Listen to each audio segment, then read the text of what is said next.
Ano ba ang mga humahadlang sa atin para hindi maging available sa Diyos? Let's be honest mga kapatid. Ang opposite na available ay hindi lang unavailable. Ang pinakakalaban niyan ay busyness. Tama? Yes, busy sa trabaho, busy sa errands, busy sa negosyo, busy sa social media. Hindi naman masama ang pinagkakaabalahan natin mga kapatid dahil lahat naman yan ay nagmula din sa ating Panginoon, ang trabaho natin, ang business natin. Pero nagiging mali lang no, kapag mas priority mo na ang mundo kaysa presensya ng Panginoon. Kaya kapag may nagyaya na, di ba, tara Bible study tayo. Ang sagot, next time na lang, maglalaba pa kasi ako eh. Tara, church tayo. Naku, tambak pa ako sa gawain sa bahay. Tara, prayer meeting na. Diba, yung mga ganun. Pas muna ako dyan. May ibang lakad kasi ako ngayon eh. Bakit kaya ganun mga kapatid no? Kapag si Lord ang nagyaya, ang dali nating i-delay. Pero kapag gala, agad-agad, go! Anong oras ba kayo bukas? Anong oras yung gala natin? O di kaya, sasama ako kapag kasama si ganito. Kasama ako kapag kasama si ganyan. Isipin niyo ito mga kapatid ha, nung si Mary ba tinawag? Hindi naman group call yun, di ba?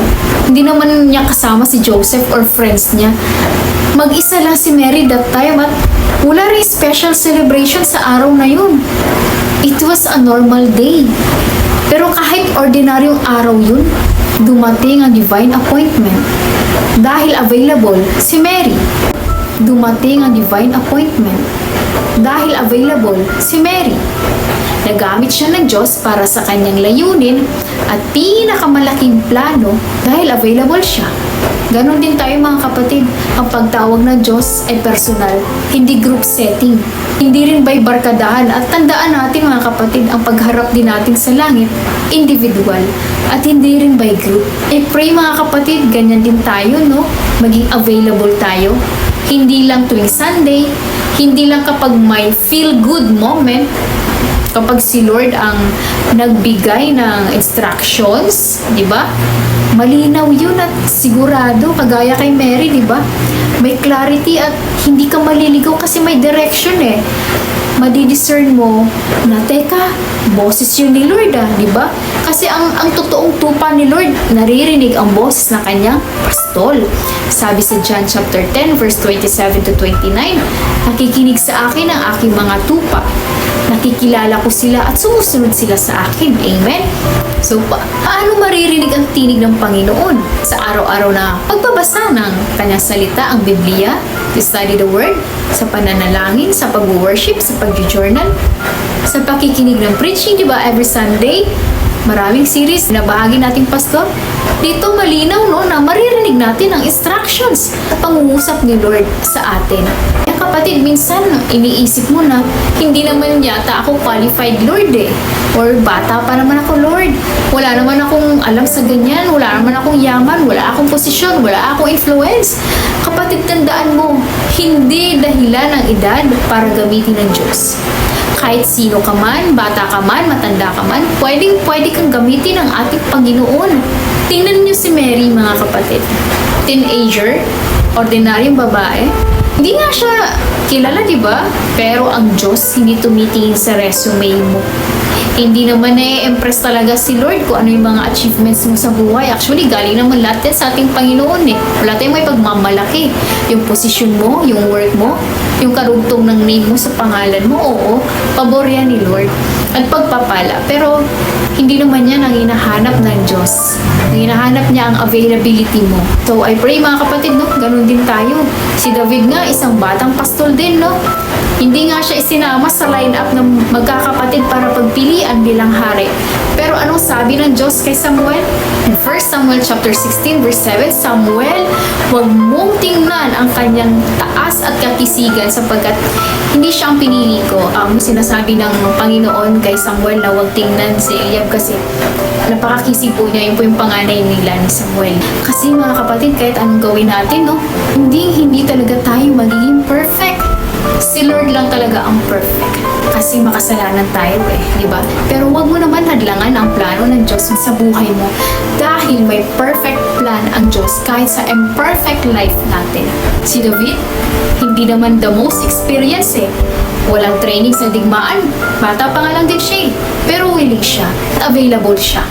At dahil available siya, ginamit siya ng Diyos para talunin si Goliath, para pamunuan ang Israel, para maging hari, para maging a man after God's own heart.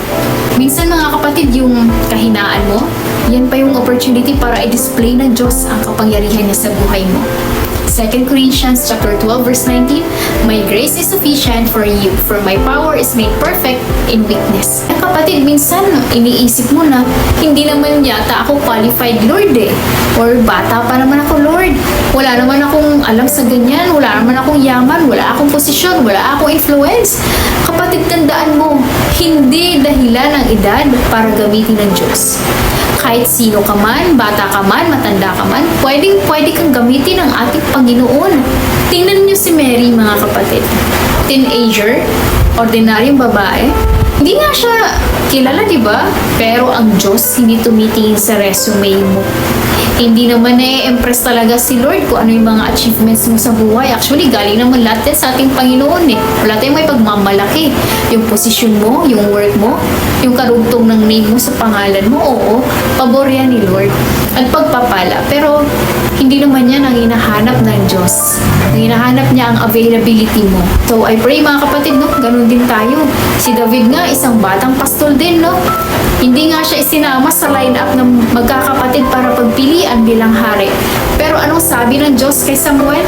In 1 Samuel chapter 16 verse 7, Samuel, huwag mong tingnan ang kanyang taas at kakisigan sapagkat hindi siyang pinili ko. Sinasabi ng Panginoon kay Samuel na huwag tingnan si Eliab kasi napakakisi po niya. Yun po yung panganay nila ni Samuel. Kasi mga kapatid, kahit anong gawin natin, hindi talaga tayo magiging perfect. Si Lord lang talaga ang perfect. Kasi makasalanan tayo di ba? Pero wag mo naman hadlangan ang plano ng Diyos sa buhay mo dahil may perfect plan ang Diyos kahit sa imperfect life natin. Si David, hindi naman the most experienced Walang training sa digmaan. Bata pa nga lang din siya pero willing siya at available siya.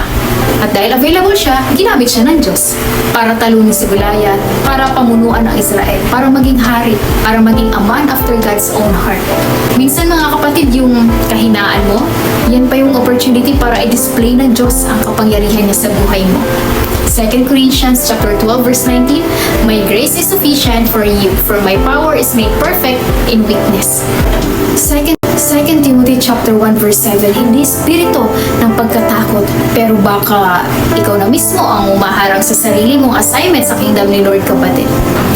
Pakinggan mo si Pablo kay Timothy. 1 Timothy chapter 4 verse 2, sabi ni Paul ito kay Timothy, huwag mong hayaang hamakin kanino man dahil sa iyong kabataan. Sa halip, maging huwaran ka sa mga mananampalataya, sa pananalita, ugali, pag-ibig, at kalinisan.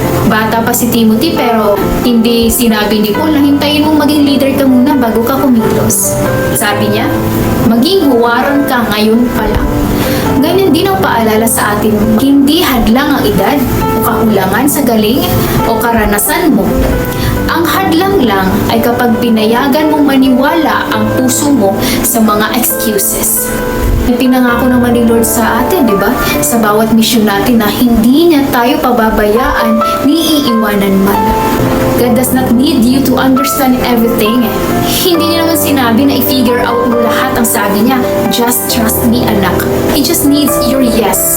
Ang tanong, available ka ba ngayon, kapatid? Kung tinatawag ka ni Lord ngayon, huwag ka na magdalawang isip pa, sumagot ka, yes Lord, amen. Let's believe in God's promise, mga kapatid. At alam niyo mga kapatid, kung ang availability ni Mary ang nagbukas ng pinto para sa plano ng Diyos, ang pananampalataya naman niya ang nagselyo nito sa kanyang puso. Mary did not just say yes outwardly, she believed inwardly. She did not just say yes with her mouth.